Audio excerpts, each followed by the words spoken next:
And now, ladies and gentlemen, the So Bros Network proudly brings to you some in-depth movie discussion with our resident film critic, Brandon Vick. Happy evening, everyone. The Vick's Flicks podcast is here.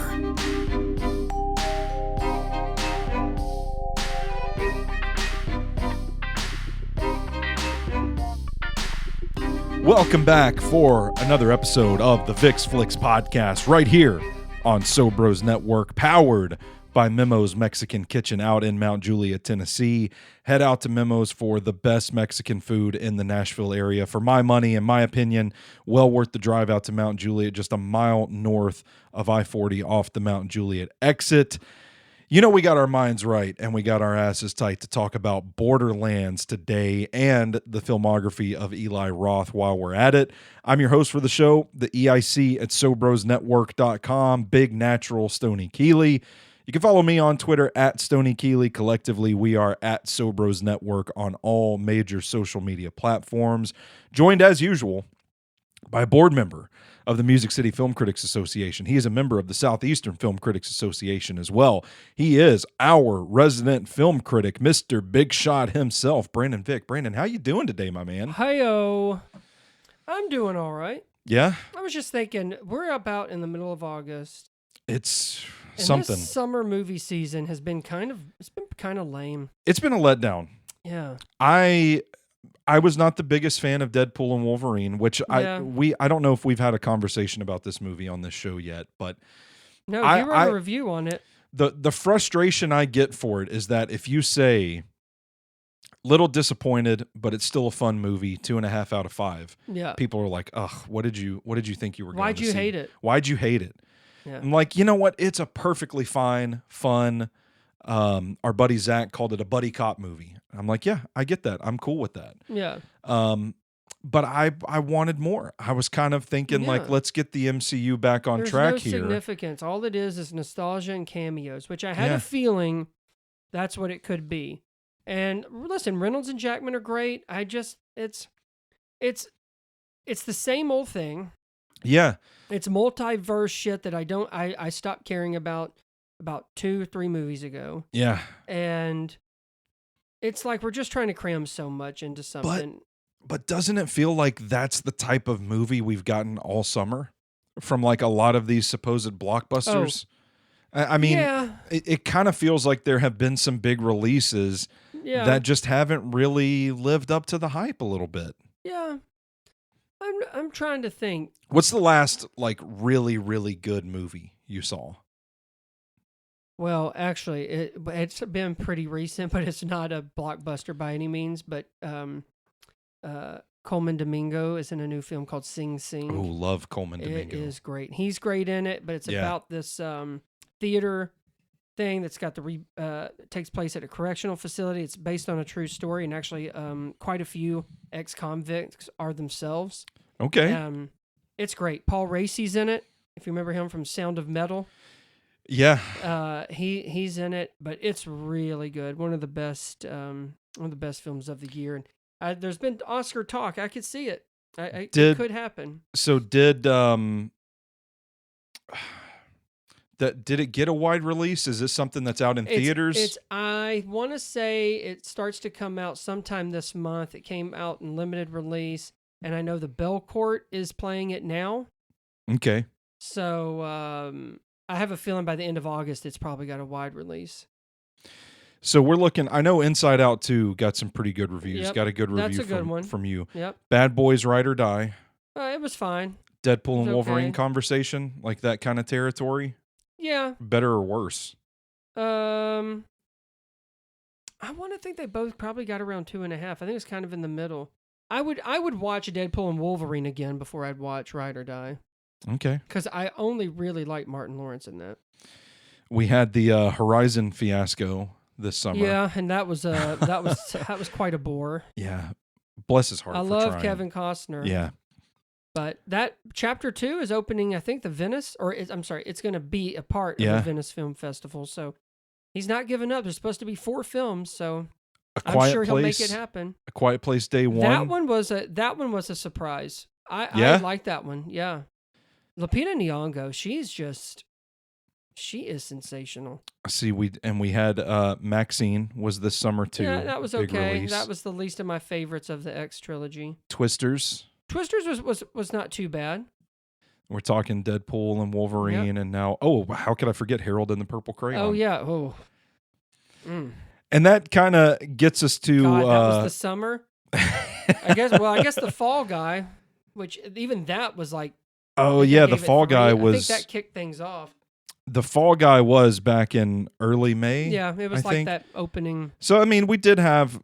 I started in June, but yeah, let me go back. Well, I mean, Hitman was in May. Oh, the Garfield movie was right, in May. Yep. Furiosa. Yep, which it didn't do shit at the box office, which I don't think any of the Mad Max movies really do. But that one is one of my best ones of the year.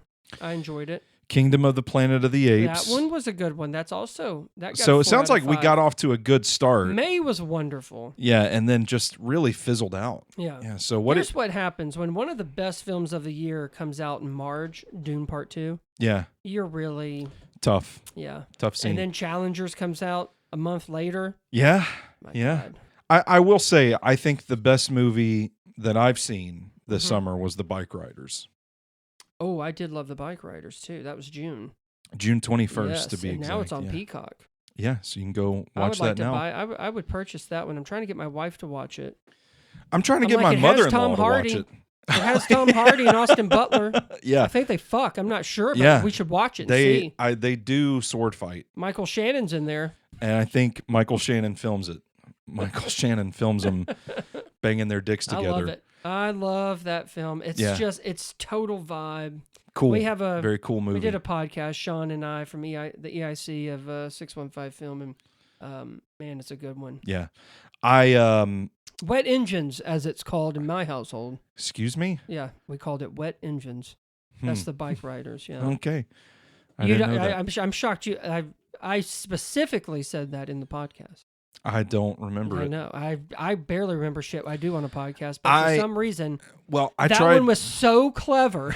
I tried to tune some of it out because I didn't want it spoiled for me because I was producing Oh, that yeah. episode Good before I had point. seen it. Yeah. Good I point. took my mother to see that and she really liked it. Good. And she said that Austin Butler was It's a vibe.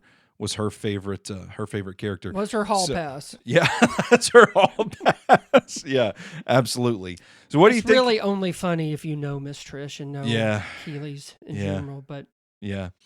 So what would you say is the best movie of the summer then? As we I sit mean, here, if I go on my rating system, it's kind of a little bit tied because I think Bike Riders, Furiosa, Kingdom of the Planet of the Apes, and Inside Out 2 all got 4 out of 5 stars. yeah, I think just to go, I kind of want to go with the Bike Riders because that, it had been delayed. It was supposed to come out last year. Then we thought December, and then it got pushed to June. And sometimes that's not a great thing, but I kind of respect it coming out in the summer. yeah, I love Jeff Nichols, the filmmaker, did Midnight Special and Mud and Take Shelter. And so I good kind of filmography. want to kind of put that on a higher level because I think, if you like the Mad Max stories, I think Furiosa's right there. I think Chris Hemsworth does an awesome job.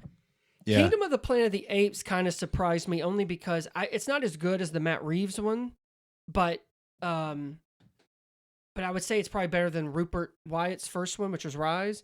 yeah, But the way it fits in, even though it takes place 300 years after Caesar, I was really impressed. So I would say that in Bike Riders, I think kind of impressed me the most because they weren't let down. yeah. So what's left this summer that you're looking forward to? Jesus. This is kind of the Nothing. quiet period. Like you get into mid-August Yeah. where we're at, The and end of August is usually considered it, and there's really nothing that's really coming out. But I will say, the new Alien movie yeah, looks awesome, and I'm I going to haven't try seen- and see it in IMAX. I haven't seen a single Alien movie. I've seen them all, but on Hulu, Alien and Aliens are on there, and I am going to try and watch those before this weekend because I'm going Sick. to try and go see it. Sick. And that's the Ridley Scott one, and then the James Cameron one. Okay. And did you know, I don't know if you did or not, I just found out, I think 2 days ago, that Sigourney Weaver was nominated for Best Actress for Aliens. Yeah. I had no How crazy. idea. Yeah. I would think maybe the first one, but to get nominated, first of all, to get nominated for a movie like that, and it's a sequel. Yeah. I was shocked. Yeah. I mean, that's awesome. Pretty shocking. Anything you've seen for the first time since we last spoke? God. Because I've been on a kick this last week. I finally caught up. I watched Love Lies Bleeding. It is that's one of my favorites. Second favorite film of the year so far. But then I went back and watched. I've started the Equalizer flicks. I watched the first two. Denzel's cool. I shrugged those films off for the better part of 10 years at this point, because the first one came out in 2014, thinking it was just going to be like senseless, pointless action. But I should have known better. To hear everybody talk about them and to see Denzel kicking ass a little bit. They're really, really fun movies. They're fun movies. Now, that pointless stuff really kicks in on the third one. Yeah. But it is... no one does a scene. No one has their walk or their talk like Denzel. He's just... Yeah. I don't even know if it'd work with anybody else. I saw one, and I read that apparently this has led... There's a George Clooney, Brad Pitt movie coming out next month called Wolves. And it was supposed to come out like September 20th as like a wide release. Mm-hmm. And apparently it has not. And now it's going to be a limited 1 week. And then it'll just be on Apple TV. Oh, shit. On the 27th. However, it's already been greenlit for a sequel. How does that work? Well, there's talk that maybe because of the failure at the box office of Fly Me to the Moon that had Channing Tatum and Scarlett Johansson in it. Yeah. That now Apple's kind of backed off and maybe are not going to do like wide releases and let it stream later, unless I'm sure it's for like Scorsese or someone like that, like they did for Killers of the Flower Moon. Gotcha. But I'm here to tell you, Fly Me to the Moon, I thought was very charming. It was a delightful surprise for me. I never saw it. I liked that one, and I talked about Sing Sing. I did see Trap, the new M. Night experience, as they call it, and it's okay. It's really, I don't know. I don't know. It'll be a part of the Cinema Chronicles that will come out at the end of the month, but it's just, so much stuff just comes off as so lame. And but the last 15 minutes, usually it's vice versa. M. Night has a great time during the movie, and then at the end, it ends up kind of being like, oh. The last 15 minutes of the movie were probably the most suspenseful and thrilling, and I wish the rest of the movie was like that, but it's not. Yeah.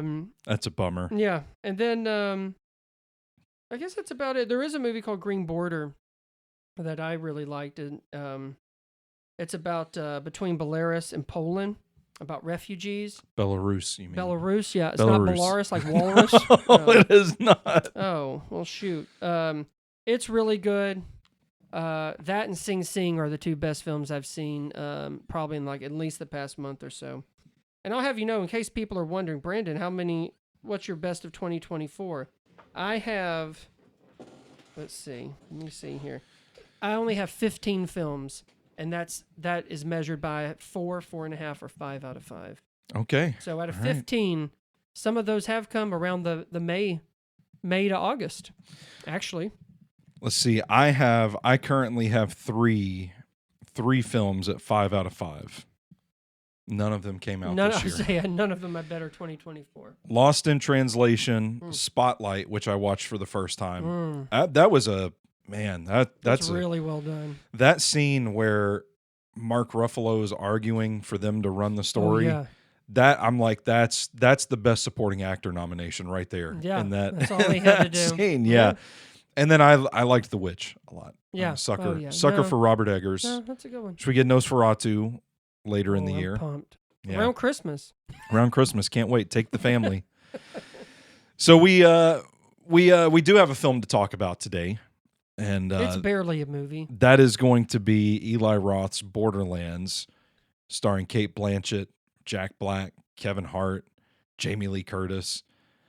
Pretty loaded cast. This is what could go wrong, they said. A big property This is a director, a filmmaker that has made some good movies in the past. Yeah. And I mean, not like this, but yeah. This was, I don't know. We say sometimes about a film, the stars align and you create this magic. Mm-hmm.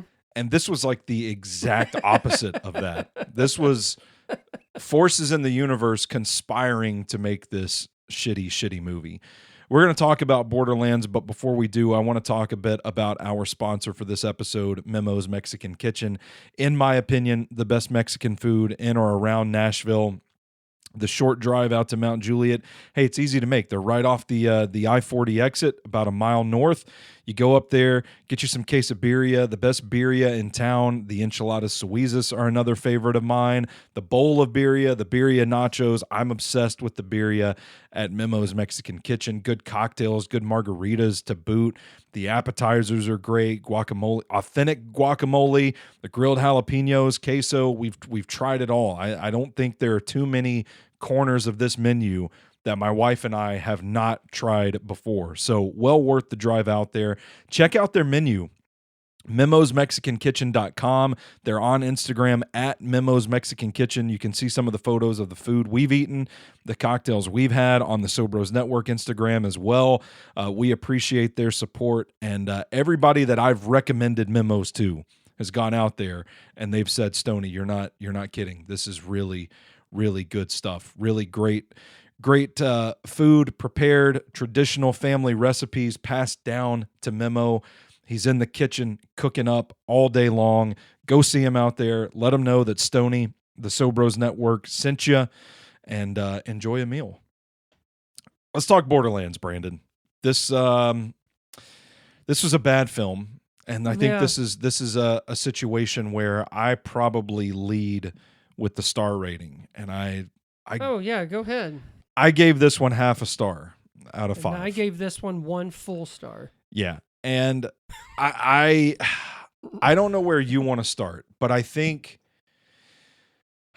let's talk about the video game adaptation, because it's a topic that you and I have discussed several times on this podcast. Oh, yeah. It's so hard to get it right. There have been very few video game movies adaptations that I've seen that I've thought were well executed and pulled off well, were actually good movies. Yeah. And lo and behold, as I sit here and talk into this microphone, I can't think of any. But I think there's an inherent trouble in producing video game movies that Borderlands highlights. This world building that we have to do very much feels like we are going through levels of a video game. We're going to do this, get to this point, checkpoint. All right, let's go to the next place. We're going to do that there, checkpoint. And there were times when I was watching this film and I thought to myself, this kind of feels like I'm watching someone play a video game. And the trouble with that is that you're doing this massive world building with a limited runtime in succinct fashion. And we're just jumping around from world to world with a thin plot and characters that maybe fans of the video game know, but like casual moviegoers, there's no real depth there. We don't have the built-in knowledge that maybe fans of the video game have. And I think that's one of the problems that you get into, is that if you don't play the game, you're kind of swimming a little bit, trying to figure out who is this, who is that. And then they're trying to tell this massive story for a video game that might take you a week to complete, and we're building out this massive universe with all these planets. It just, I mean, it reminds me of the phrase like, your eyes are bigger than your stomach kind of deal. You bit off more than you can chew. To me, Borderlands, it just like, it's off the rails from the jump, and it just feels to me like too big of a project to kind of rein in and tell a simple story with. I know, and you wonder if it should have just been like a limited series kind of thing, like they did. I think they could have done something. I thought the same thing watching it. So for instance, well, what reminds me of it is that you're talking about video game adaptation. I've never played it, but The Last of Us is a great series. Last of Us, yeah, right? You're but right. That is a series, and I think in order to grasp exactly what you're seeing, It has to have something like that because you can tell like when the movie starts, and this is only an hour and 40 minutes, you're already, I guess, supposed to know a lot. Yeah. And if you don't, then you're right. You don't care. I don't care where Lily comes from. I don't care what it means. I don't care. I don't even understand the beginning where who is supposed to be. Is it what's the guy's name? What's the company? Atlas. Yeah. What do they do? Yeah, they're just. What are they about? Oh, they're evil, I guess. I don't know. Yeah, and Kevin Hart worked for them. I didn't know that. I didn't even know.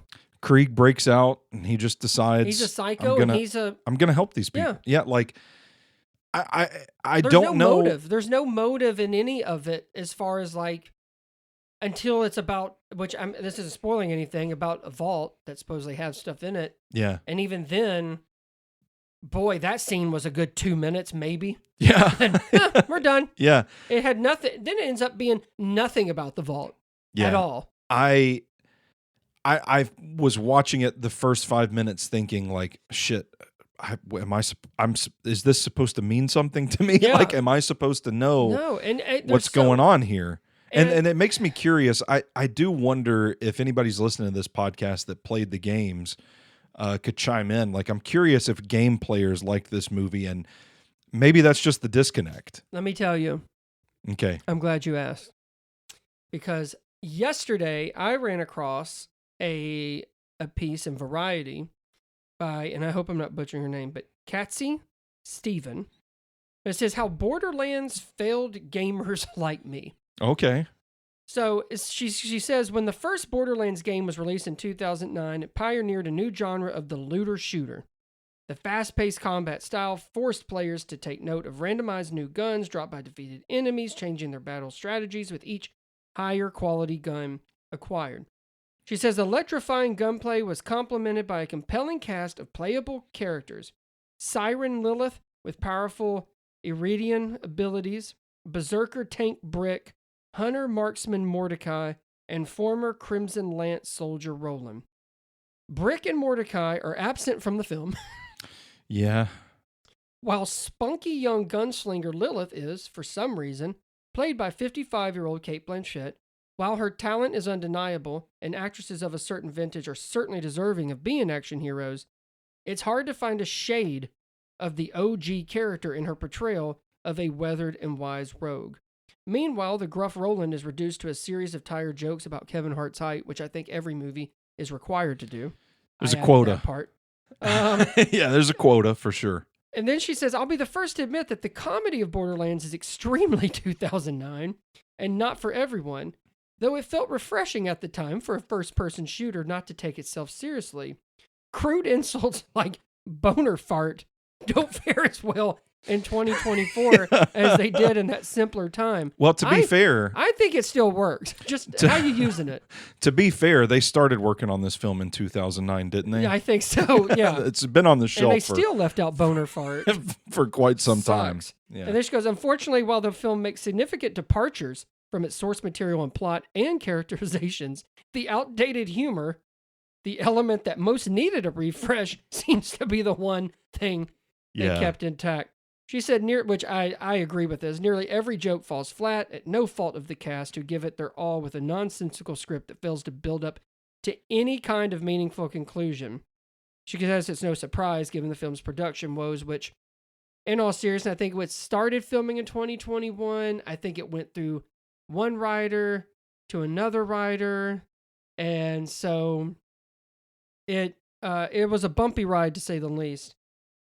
And then it ends by saying, if the film pays no mind to the players who have purchased over 77 million Borderlands games, then who exactly was this made for? It's a good question. Great question. It is a great question. You brought up quoting the article there about the dialogue, and it is so bad. At one point, go ahead. Well, I was going to say, I will fight for some of what Jack Black's character, what's the robot's name? Claptrap. It made me chuckle. Not everything. So you're who the movie was made for. Yeah, and sometimes it was a little bit obnoxious when he would just say random things that made, like, I don't even know if you needed anything in there. But there were certain scenes that I thought were like, oh, okay, you know what? That was a good little, that was some witty stuff there. I'll give them that. And because of how everything else falls flat, you know how, like, you can say kind of a half-assed joke in a terrible movie and it gets big laughs because it's all you got. They got nothing else. Maybe that's it. At one point, Lilith says outright, "I don't need a partner." A lot of the line delivery too, I felt like was very awkwardly paced. Yeah. Like there wasn't a lot of like natural conversation feel between the characters. And I don't know if that's a script thing, if that's a chemistry thing, if that's a we all signed up to do this, so we just got to say the lines thing, or what. When Lilith is first introduced at the bar and she's being kind of courted into taking this mission of finding this kidnapped girl. Yeah. That whole conversation was like, oh, it's almost like no one even had a script. It's almost like they were like, Yeah. I will after this guy. There's a moment later in the film too where Lilith asks the girl, I can't remember her name, if the guy is her dad, and the response is yes and no, and then Lilith replies with not a yes or no question. Like, no, that is a yes or no. That is a yes or no question. And first of all, she doesn't know what kind of question that is because she doesn't know who her father is. And I'm just like, how does that stuff slip into this movie? Like, who? Do you think they tried it 3 different ways and Eli Roth said, yeah, this is there's a part of me, because one of the notes that I jotted down, I'm in the theater just scrambling notes down. Did you see it by yourself? I did, yeah. That's nice. Yeah. Do you try to make a movie this bad, or does it just happen? Like, was part of the vision, like, let's make this thing, like... I think little by little, it just started to just, like, a little piece fell off there. That's what I... fell off there. So by the time they're saying, that's not a yes or no question, I think Eli Roth is saying, I don't even know if I can get this in theaters anymore, so fuck it. I'm sitting there thinking the same thing. Like, there's they take a little bit here, they take a little bit there. Yeah. And finally you get to a certain point where Eli Roth is just sitting there like, I don't care anymore. But you know what? He directed it. I filmed it, I directed it. And here you go.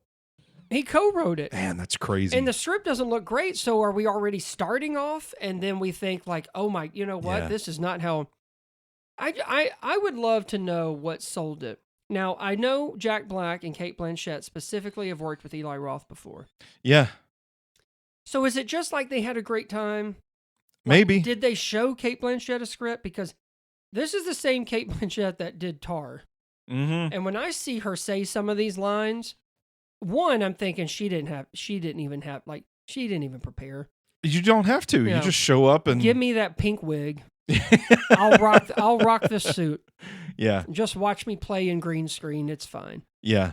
That's kind of like, it feels very loose and just whatever. I kind of like Jamie Lee Curtis in this because she just seems like a mother type. Yeah. She's going through.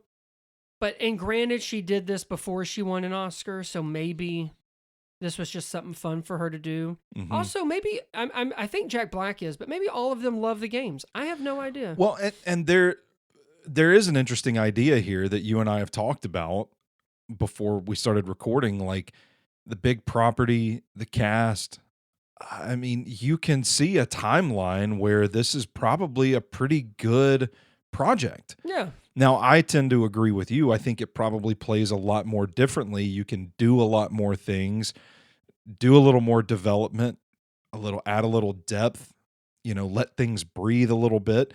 If you can get this as a limited series and maybe add a little more meaning to the plot and show the advancements in that regard. Like, I think there probably is, with a fervent fan base for this game and the talent attached to it, there's a timeline where this works, but this wasn't it. I wonder if at a certain point, it's amazing the stuff like that goes straight to streaming. Yeah. And then you have something like Borderlands where you're surprised no one gave up on that for like a tax credit. Yeah. Like someone just thought, you know what, we're too far gone here. Yeah. We won't even stream it. We'll just write it off. Mm-hmm. Which I guess if it was at Warner Bros, they could have done it.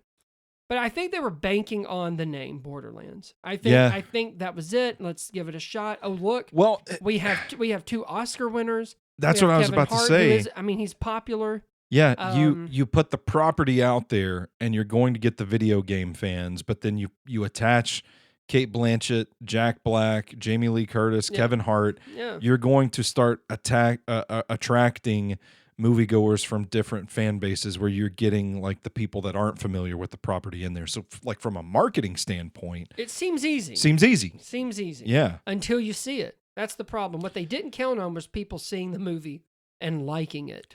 One of my notes I did jot down. I wanted to ask you: does it feel like this should have been a Mila Jovovich movie? Yes. Yeah. I swear to God, I could see her in the lead role. Yeah, absolutely. I think Sean William Scott would fit in there. Nothing against him. I just think he would have. Is it just me? You know, the villain of it is Edgar Ramirez. Yeah, and I feel like he's played villains before, and I'm just like, what? I don't know. Yeah, he's popped up in quite a bit of stuff before. And then there's times like these where I'm just like, he's technically not even in person until the end. Yeah.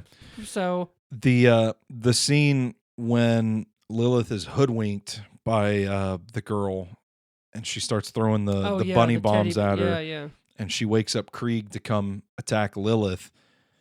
I made a note that like Lilith is 3 feet away from Krieg, firing the gun directly at his stomach, and she's just not hitting him. Yeah. So I'm like, what are the physics of Again, of that? To that Variety piece I read, what is she a wise rogue? Yeah, are we just playing around? And like, I don't know. Like, I guess there's a bit of a twist there, which I wasn't shocked. And then it's kind of like, oh, she's going back home, and I don't know. They want to try and do so much, and they just don't have. They just don't have. They have very little to try and do so much within an hour and 40 minutes. And it's really what it sounds like, it's a disservice to moviegoers and to video game lovers. So damn, if you're gonna piss off both, I guess that's what leads to. What is it? What did I say? I think it made like 16 million worldwide on a $120 million budget. That hurts. And here's the thing. Now, granted, Deadpool and Wolverine it's their second week. Yeah. But it's going head to head with a romance movie. So it's not like might be other options. A lot of people, or wait a minute, Wolverine it's like 3 weeks. Yeah, it's 3 weeks at this point. You know, I don't really know what excuse it is besides it's just a shitty movie. Yeah.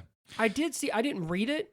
But apparently there was something this doesn't shock me at all, that apparently it was filmed as a rated R movie, and then in post-production it was edited to a PG-13 movie. Now, I don't know. I don't know if that just means more blood, because you PG-13 or R, there's some things that the rating does not matter whatsoever. Yeah. But I can't wait till people start asking for that Eli Roth director's cut. Can we start that movement now? No. Let's get Zack Snyder. That shit makes me mad. It's crazy. It is. Yeah. He literally does 2 different versions and then promotes both of them and says, "Oh wait, if you wait in August, Rebel Moon's director's cut's coming out." And I'm thinking, why wasn't in April your director's cut? It's almost as if it's become a joke. It's almost as if he's like, well, let's see how this film's received, and then if it's shitty, I've got the director's I got a good cut. one. Yeah, exactly. I made a couple notes about the way the film looked. I thought the campfire under the moonlight at Pandora, when she's there with Claptrap. Oh, yeah. I thought that looked nice. That was might nice. be a nice place to post up and write some poetry.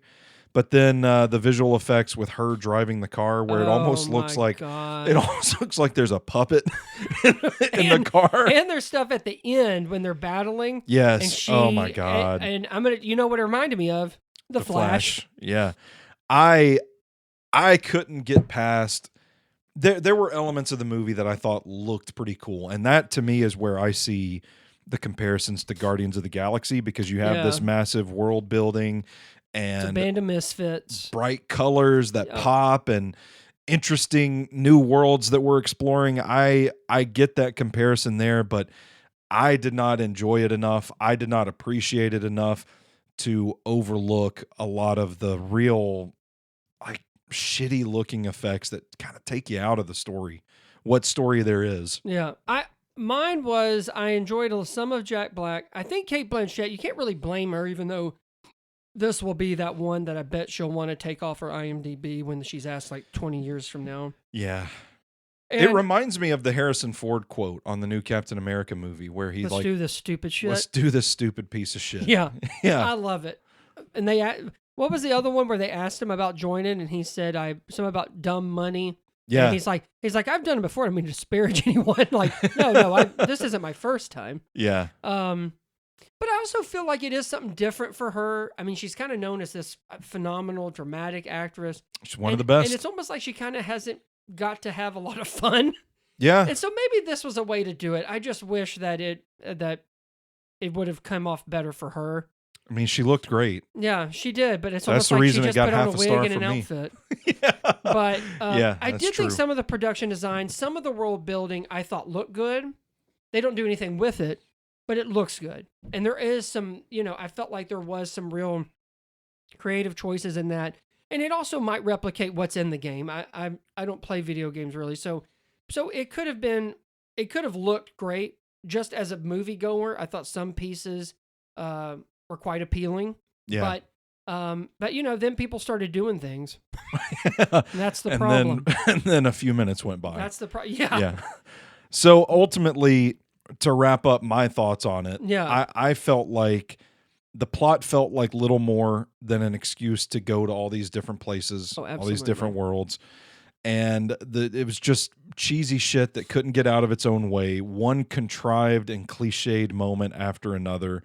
I just really found very few, if any, redeemable qualities about this film. It's one of the worst that I've seen this year. I feel like the producers and like Eli Roth are going to be like, well, we had to do this one, but oh man, if we got to make a second one, We'd would really, be, yeah.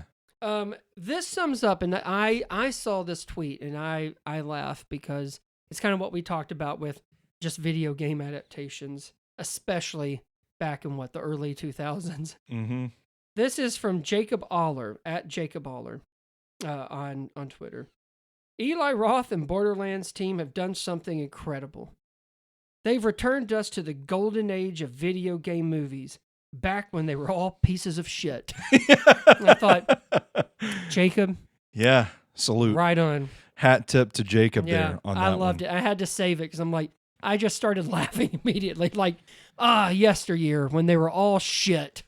Yeah, so Eli Roth's name is not one that has come up a lot in the grand archives of the Vix Flicks podcast. So we did think that this would be kind of a cool opportunity for us to bring up his filmography and look at his career and what he's done and have a bigger discussion about that. This is a reminder, the Vix Flicks podcast, as we transition, is brought to you by Memo's Mexican Kitchen. That's right. Go eat at Memo's out in Mount Juliet, Tennessee. When I say Eli Roth, Brandon, what is the first thing that comes to mind for you? I think of two things almost back to I back. bet they're going to be the same things for the both of us. Hostel. Yes. And his role in Inglourious Yes. Bastards. Yes. And That's it. that's maybe about all you've seen. that may be about it for Eli Roth. No, I know he has a obviously popular reputation in the horror genre. Yeah. He kind of got away from that in the mid 2010s and tried to branch out and do a few more different things. Comes back to horror with 2023's Thanksgiving, which I thought was a pretty fun movie. It's a fun slasher. Maybe my favorite of the movies of his that I've actually seen. So I would probably go with Hostel and then Thanksgiving. And they're kind of neck and neck for that.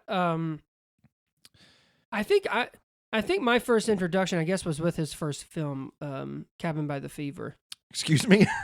Cabin by the Fever. I told our friend Brittany this. Is it just Cabin Fever? It is just Cabin Fever. I told our friend Brittany this at Danger Zone Video. I went out to see them over the weekend. and we were talking about Eli Roth because I told her we were going to be doing this podcast. And I told her, I always get cabin fever, and I started to say that crazy ass cabin movie where all the different shit starts happening. Cabin in the Woods. And she said Cabin in the Woods. Yes. I'm like, yes, I always get those two movies mixed up. But if you've seen them, you will never get them mixed up. Yeah. So I've never seen Cabin Fever. Let's go through his filmography real quick, and then we can kind of talk about it all. Okay. I did not realize Thanksgiving was one of the fake trailers from the Grindhouse movie. I didn't know it either. So it makes me want to go back and watch Grindhouse. But 2002, we have Cabin Fever. Yep. Then it's Hostel in 2005. In 2007, there's a Hostel Part 2, which I didn't really care for myself. No, and also it's after you've seen these Saw movies. It just didn't add much. But Hostel was I liked kinda Hostel. cool. Yeah. Aftershock in 2012. Oh no, he didn't direct that. He just wrote that. He wrote Aftershock, and he wrote The Man with the Iron Fists. Oh. And then we're back to directing in 2013 with The Green Inferno. I don't know if you saw that one, but Brittany said she didn't really care for it. I want to say, I know I heard of it, and I think I watched it when it was on something. I didn't go to theaters to see it, but I don't even know if I finished it. I do remember it being really gross, I thought. Yeah, I mean, it's described Deals with religion, right? as a cannibal horror film. So Yeah. I would imagine with Eli Roth. I don't know if it was as gross brain. as like Hostel or Hostel Part 2. Hostel Part 2 was like, obviously, you have to up the game. Yeah. Well, I mean, a guy got his dick eaten off by a dog in Hostel. Yeah. So Yeah. That set the bar. Yeah. That set the bar. Damn. He branches off and does Knock Knock in 2015. And he's a writer. He wrote the script for the Cabin Fever reboot in 2016. Yeah. Then he does the remake of the 1974 film Death Wish. Oh, yeah, the with same Bruce name. Willis. Goes and does The House with a Clock in Its Walls. Right, which that's like Which- PG, family entertainment. Jack Black, Cate Blanchett, which is Yep. to your point where they worked together before.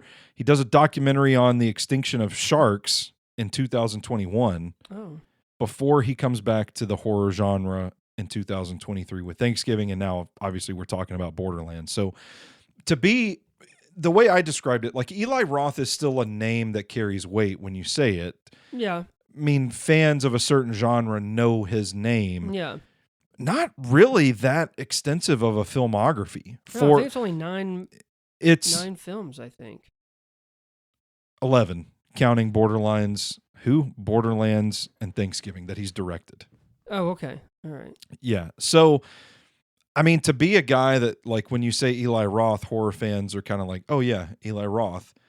You think he would have done more. But Well, I don't know. And The I know question- he's done TV, so I know that can take up time. He even hosts a series on AMC, did he? I don't. or maybe it's only in October. He does Eli something. Roth's History of Horror. That's it. Yeah. So of course his name is associated with that genre. That's Yeah. how he got his.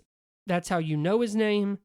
That tends to be what he does best. I think we were talking before we sat down to do this, and I think Thanksgiving is a flex by him to say, oh, this is what he does, and this is him at his best as far as we can do. Yeah. Cabin Fever, I thought was fine. It's not great. Mm-hmm. I do remember, and I recently watched this. I want to say over Halloween last year. Yeah. But I just remember them, and when the woman is in the bath and she's shaving her legs, and you hear it's mainly the sound design because you hear it, and then she slowly just starts peeling off her skin. Yeah. But the movie itself is I don't know. To me it wasn't that impressive as far as just being a all-out scary movie. But I could see back then, you're talking about 2002, that it kind of makes a name. I'm almost positive that the one he wrote when they rebooted, that one was actually worse. I'm shocked I never saw it. I never saw it either. Did it. I thought he produced it. I didn't realize that he wrote it. He is credited as the writer and the executive producer. Which makes me wonder, did they just use the same script? Maybe. It's possible. It's possible, yeah. But yeah, I really think, and so you kind of know him from that, but Hostel to me was when I'm like, oh, he's like the So what is it? The splatter horror, I guess. yeah, and it's an interesting time in movie history too, because Eli Roth is kind of lumped in. Like he starts circling around with Quentin Tarantino and Robert Rodriguez. Rodriguez was big at the time too, yeah. and he kind of gets in that circle. And like this is at the same time like Rob Zombie's starting to produce films. The Saw movies are coming out, and everybody's just kind of like, oh man, the splatter movies are like back. The gross out Yeah, horrors. yeah, like this is back, and Eli Roth is a part of that, and it kind of feels like he gets to sit at the cool kids table for a little bit. Oh, yeah. And then he branches out later on, tries different things, which you don't blame a creative person for that. Yeah. And then he kind of comes back, like you said, with Thanksgiving to kind of flex and show people, hey, no, this is I got this. Like I can make good movies. Yeah. Kind of deal. So like what do you think is like the issue with his films? Like is this a guy that should just stick to horror, or do you think there are problems there? Like is he, I hate to ask it so bluntly, but like, is he a good filmmaker, or does he just understand horror? Yeah, I don't know. I mean, even with Borderlands, I mean, there has to be some kind of talent behind the camera. Yeah, for sure. I mean, just to complete it. Yeah. Mm-hmm. Whether you liked it or not, it's one thing, but just to complete it. But I don't know. I mean, it tends to be where where horror is what's, I'm sure is what he's most comfortable with, and I think it's what a lot of people of his fans want. They probably didn't go see The House with the Clock in its walls. And that Knock Knock had Keanu Reeves in it, and Ana de Armas. Unknown Ana de Armas at the time, but that's 2015 after the Green Inferno, right? Which the Green Inferno, I don't even know how much of a release that one got. Yeah, I mean, I don't recognize any of the names in the film, but it's funny, if people go see Knock Knock expecting Eli Roth. Yeah, it's kind of a drop off. Yeah, kind and of a it's departure. sort of like yes, and it is sort of like a thriller. But again, I feel like there's other elements in filmmaking that Eli Roth you can maybe get away with more in horror, on some level, than if you're going to try and do like a family spooky movie, or if you just want an outright thriller. There's less that you can kind of lean on when. Sometimes it is just awesome to see someone, like with Saw, you're in a trap and you watch it and you're squirming and you don't want to see it, but you can't look away. Mm-hmm. I think, and that is a gift, but when you try to apply that in other genres, it just seems like, I think the script stuff is probably, I don't know if he's written everything, but but then I think Cabin Fever wasn't like again, I didn't think it was like this really impressive debut, but I think he got a lot of credit because of the type of horror he was doing. So the only 3 films in his filmography that he did not write was the Death Wish remake that he did. Oh yeah. I might actually want to watch that movie. Did you enjoy it? I didn't really. I mean, Bruce Willis, action thriller, Vincent D'Onofrio's in it. I want to think. Maybe I don't. I don't want to say this because I might be wrong. I want to think I wrote a review on it.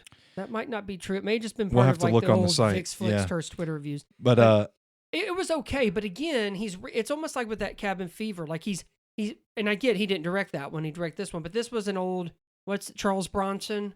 This is literally a remake from that, and this is a Bruce Willis that's past his heyday. He's already done I don't know how many diehards. I remember thinking it was okay as just like a simple action movie, but that's it. It kind of reminds me of when like, did you ever see Kevin Bacon Death Sentence?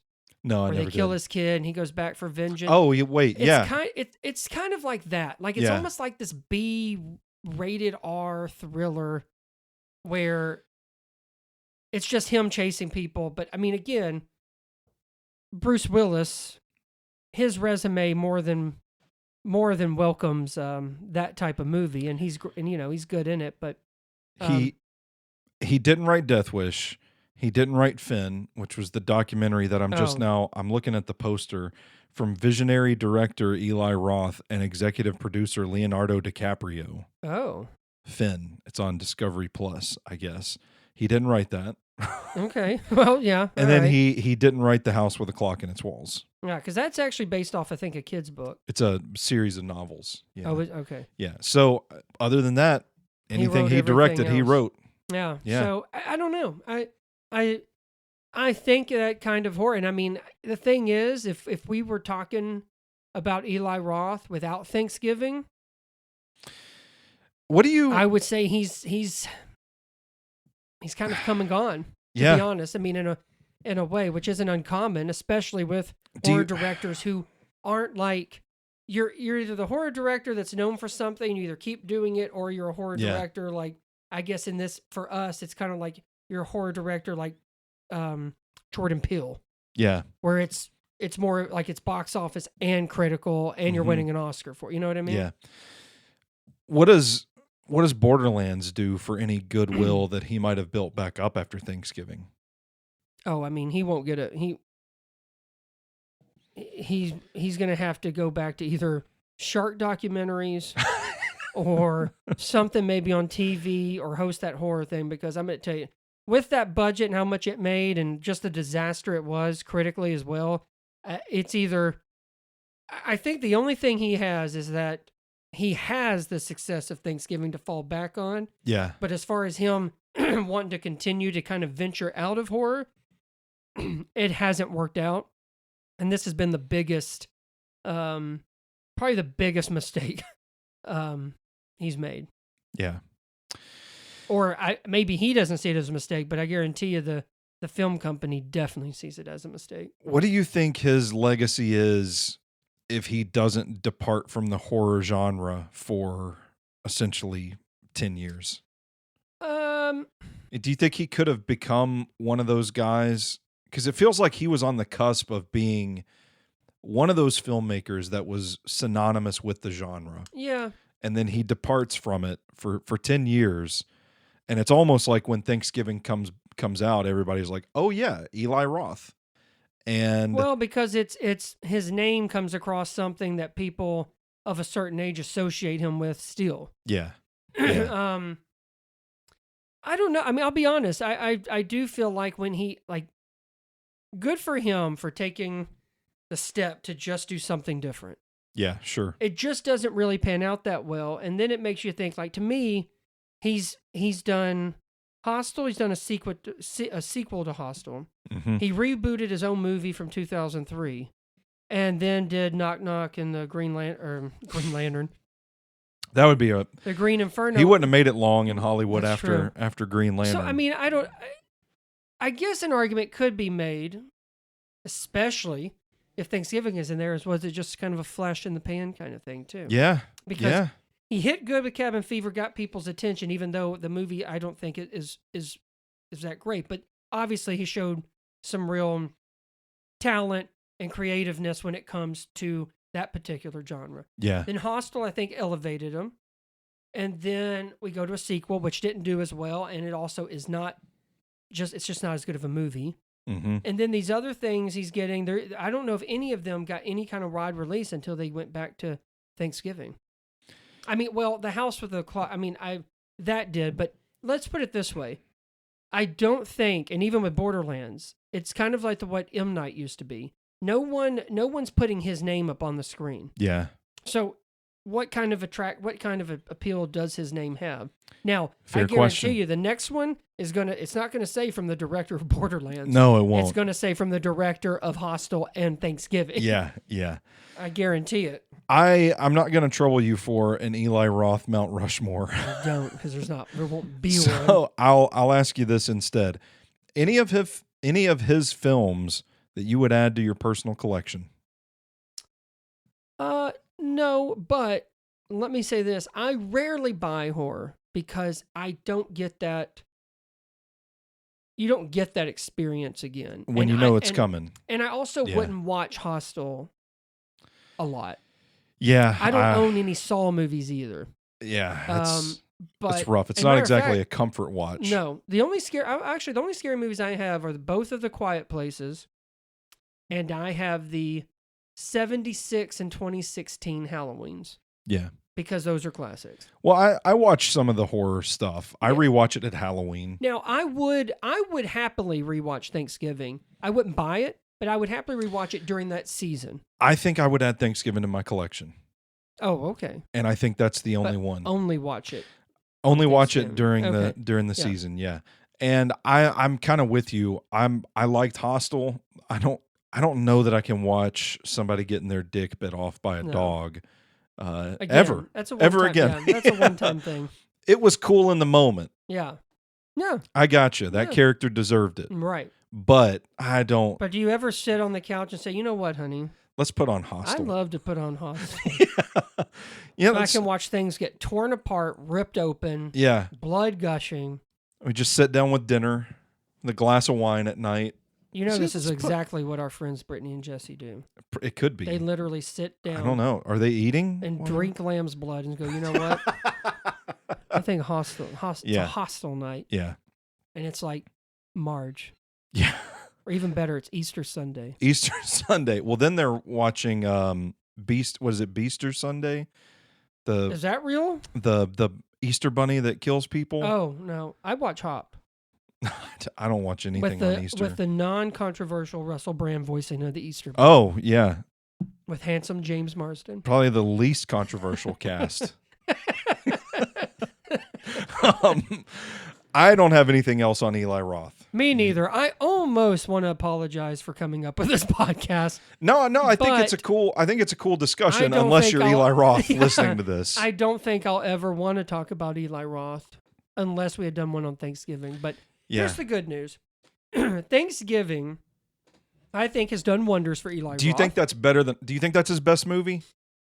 Or would you go Hostel still? I think Hostel, for the time and place it came out. Okay. I'm doing it. Yeah. I would dare say Thanksgiving, I think, is probably a better made movie. Mm-hmm. And it really kind of gets that horror comedy just right, which is really tough because we know that people love to try it.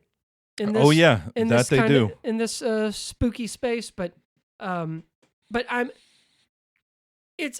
hate that Borderlands is such a disaster that it is, but it is for him, and I think for fans of Eli Roth, they can sit back and say, you know what? The man still got it. We just can't. I think horror is just, it called his name years ago, and I don't think he'll ever actually be able to leave it. Well, just lean into it. Have a nice little career. You try. But I have a feeling it's like in 2 years, his next movie will be Thanksgiving 2. And I'm almost guaranteeing there's probably a Thanksgiving 2 in production somewhere. They're going to give him like the Shrek reboot or something. Yeah. Have you ever thought about the live action Zootopia? I think this will work. I'm with it. All the best to Eli Roth in case he's listening to this podcast. Yeah. I feel like we did just kind of shit on him and his movie Borderlands for an hour, but you wanted to have the conversation. Yeah, well, I mean, I see why. Even when it got to the end of July, I saw these posters and thought, I don't know why people aren't talking about it. There's no marketing for this movie whatsoever. Yeah. That seems weird. Those are the real. Yeah, Cate Blanchett's in it. Yeah. Okay, well, So, but know. but I mean, this is on par for Kevin Hart. This is his usual shit. So yeah, this might actually be a better Kevin Hart's performances. Years from now, they'll ask him, and he'll say, "I'm pretty proud of that one." They'll say, It'll be, "Let me see what you did." Yeah, I don't blame you. The star of Borderlands. Kevin Hart. Yeah, that's what'll be on his new Netflix movie that no one will fucking remember. Yeah. And I bet Mark Wahlberg's in it too. Man, so Eli Roth, you're off the hook, man. Yeah. Fuck Kevin Hart, fuck Mark Wahlberg. That's right. That's how we're gonna end this thing. I'm fine with it too. Listen, perfectly fine. So what we do here, we chronicle the cinema. Here on the Vick's Flicks podcast, and Eli Roth. Sorry you released it. Is a part of cinema. Yeah. Sorry you released these movies. For what it's worth, I really enjoyed Thanksgiving. Yeah. And I think that's his best movie. Let's end on that. And we'll end on that. That's a good one. Yeah. Brandon, what are you working on? And where can our listeners find your social media stuff. Well, at Sir Brandon V on Twitter, Sir Brandon on Letterboxd if you got it. And at the end of the month, a new Cinema Chronicles, and I'll have Trap in there, the new Alien movie, and a new Channing Tatum movie directed by Zoe Kravitz called Blink Twice. I'm going to try and I want to see that that in there. And I haven't quite decided if I'm going to go see The Crow yet. I'll see. Ooh, that might. They showed a preview of that before Borderlands, Yeah, and I just thought, I have a feeling I'm going to leave there and think, Yeah, I got The Crow, The Killer's Game, Wicked, The Front Room, and Beetlejuice were the trailers that I got. For Borderlands. I had, what was it, Beetlejuice? The Front Room. Yep. Which has Brandy in it. Yeah, that looks. That's an A24 one. It looks a bit crazy. I'm interested in that, but I don't know if I'll go see it or not. And then The Killer's Game, I don't remember what that was. I think Wicked looks awful. My wife is mad at me for saying that, but I think it's pretty terrible. All right. I love the musical. But also, I want you to know, in all the trailers, if you've noticed, they do not show them singing. Yeah. And if people go see Wicked and think this is not a musical, shame on you. Yeah. Go see Borderlands again, you assholes. It'll still be in theaters in November. Oh my God. I swear to you, by the time this is released, it's going to be streaming. I swear to God. It's not even getting 2 weeks. Yeah. I swear. Yeah. I'm at Stoney Keeley on Twitter, at Sobros Network, on all major social media platforms. Go eat at Memo's Mexican Kitchen in Mount Juliet, Tennessee. Check out all of our work at SobrosNetwork.com. Rate, review, subscribe to the Vicks Flicks podcast. Wherever you take in your shows, we are out there on these internet streets, baby. We ain't too hard to find. He's Mr. Big Shot Brandon Vick. I'm Big Natural Stoney Keeley. And until next time, you stay classy, moviegoers.